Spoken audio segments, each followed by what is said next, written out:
to there is a sort of place where you want to find out about the environment and the way that, obviously, the way the Rangers play there as well?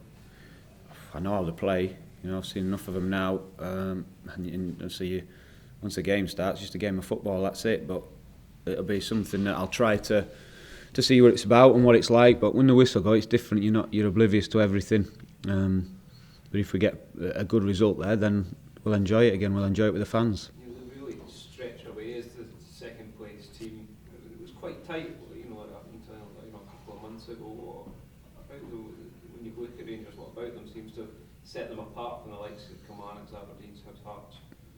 Well, the obvious one is the finance and the calibre of player that they could buy or getting on loan, so that's a big one. But I think what Stephen and his staff have done, there's an intensity to how they play, and when they are performing in spells have been to their maximum.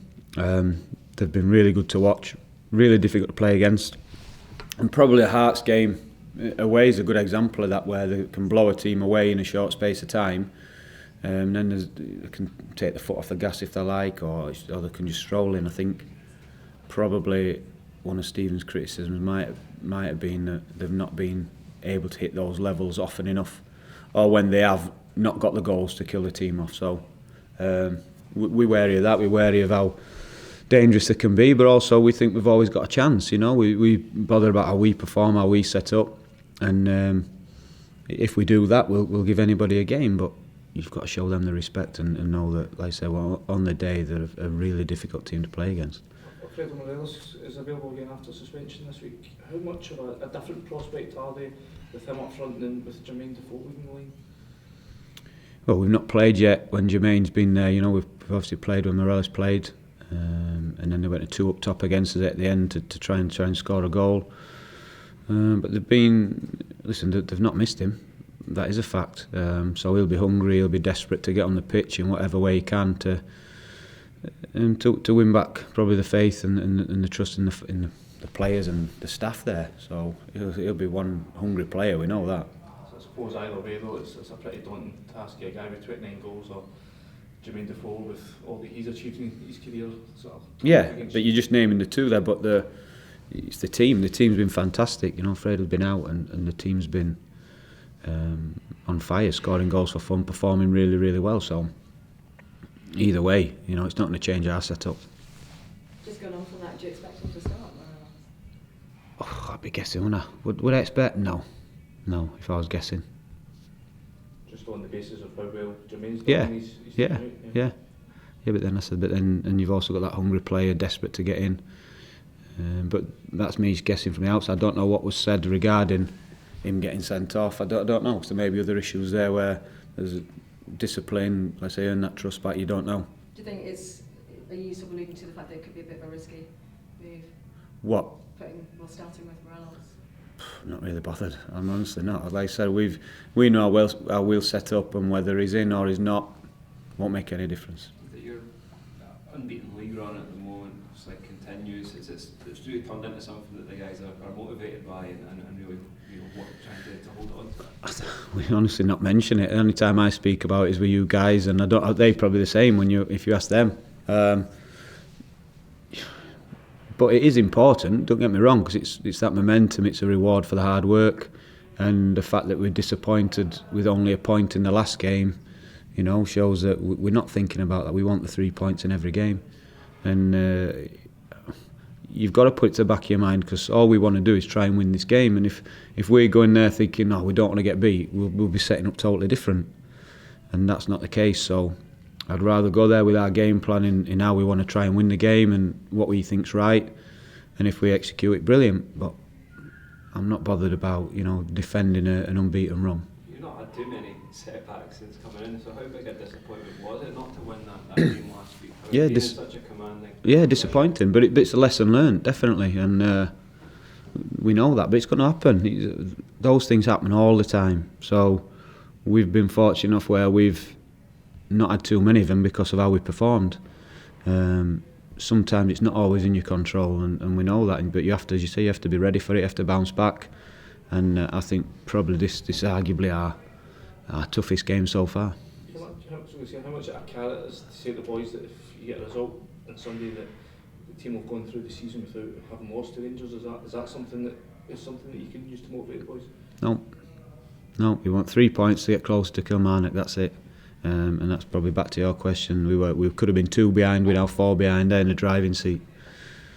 I was going to say, in terms of top 6, you said that it was vital for being able to learn about your players and know this much more about them going into next season. But you learn a bit about them last week, and assume going to Ibrox, it's a place where you are going to learn a lot about how they play in these sorts of arenas, these sorts of, under that sort of pressure. Yeah, well, I know they can do it. I mean, all you have to do is if it's that simple, you just watch back the previous games, don't you? The previous games, at home against Rangers, away against Rangers. So whatever you're saying, like, I need to learn against them against Celtic away in a derby, you just watch it back. But why it's important for us is we're asking them to do different things now and have a different mentality in them. So now we can only learn about that now. So I can only judge the difference between us against Celtic the first time to us Celtic at home the second time. This is the first time I can see if, right, let's see how we are. Because we've got to look at us as well, the information we're giving. Is it too much? Are we asking too much? And you can't test that until you go and put it to the test. And so that's what we'll be doing on Sunday. You've played a really settled looking side of the last few weeks. Have you made decisions on exactly who's staying and going for next season, or is it something that you want to maybe wait until the end of the season to make any definitive? Yeah, ongoing. So I don't even know if we weren't playing for it. I don't even know how many changes. Do you know what I mean? You want to reward, like, the players are performing well, so you want to reward that. But you also want to know, right, how do we improve? Where do we improve? So between now and the end of the season, I'm hoping naturally that chances will come. We've seen enough of the boys now in training and things like that, but chances will come, and we'll be taking it right to the end of the season because we're foolish not to. There's only certain areas where we can change, whether that's contracts up, loan players. So we know those areas, and it's a case of, are we keeping the ones in the building because they've done fantastic for us and we think we can get them even better, or do we need to be looking elsewhere? Other guys knocking on your door and asking for talks and asking to get their future settled here? Yeah, there's been a couple, but I just told what I've just told you. It's no decisions have been. When they are, they'll be the first to know as well. Reports this week suggesting you might be interested in Greg Doherty if Rangers decide to. I've seen that one. Is there anything you can tell us on that? I could tell you another 6 players who we were watching in that game as well. So, is Greg somebody that you would be interested in if you were to become available? he's just one of, like I say, in that game, there are plenty of players we were watching.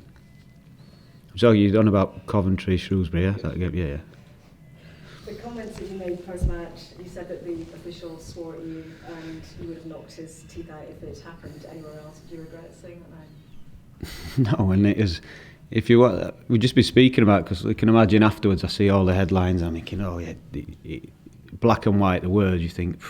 If you watch the interview, it's half said in jest, and an answer to a question. I could have picked any number of things why I was animated on the sideline. One was my back was killing me. One was, he just swore at me. One was the things I'm seeing on the pitch I weren't happy with. I chose that one. That was it. Do you expect to get cited by it? No, not at all. Not at all. Listen, we spoke about after you always get, so the SFA delegate comes and sees if you've got any issues after the game, and no issues from me at all. Do you know what I mean? It's the job's tough enough without me moaning about them and criticising them. So no, you've got no problems. So just to be clear, and as far as you're concerned, it was just a joke, and it should be taken in any sort of other serious way in that sense. No, I don't see how you can take it anywhere, if I'm honest. Can I just go on from that? And because there are some people who've said that that's not appropriate for a manager if you're standing to come out with comments like that. So although you may have said it in jest, there are others who are saying that that's just not appropriate. Yeah, it is, and that's my point. If they read the headline, it doesn't read great, does it? But if they see the interview and the context, it is totally different. But if you're asking what was meant by it, I was just using something to answer a totally separate question. I weren't probed on anything regarding the referee. It was me who brought it up. So that's all it was. I could have said anything, but I said that, and so there was nothing personally against the guy, nothing at all, And as I said, they get enough stick without me trying to make the job harder. So no, for that aspect, then I won't be saying things like that again. whether I'd say it to them, but not to you guys, because that always seems to be the headline. As soon as someone says something about a referee, it's an headline.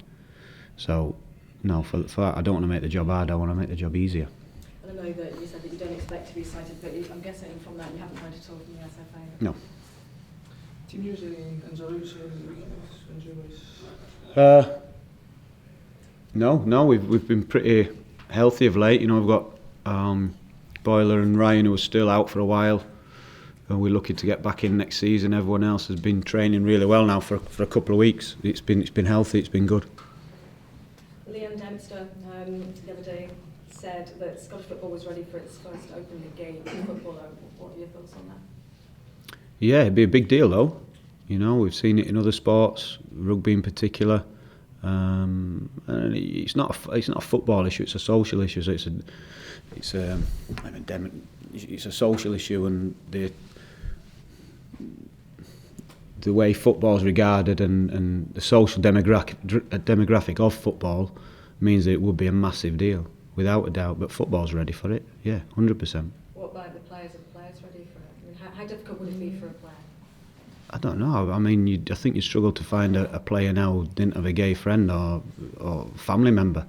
So, like I say, it's more, again, the media guys and because it would be a first, if you like, that'd be the big deal, not actually what is happening.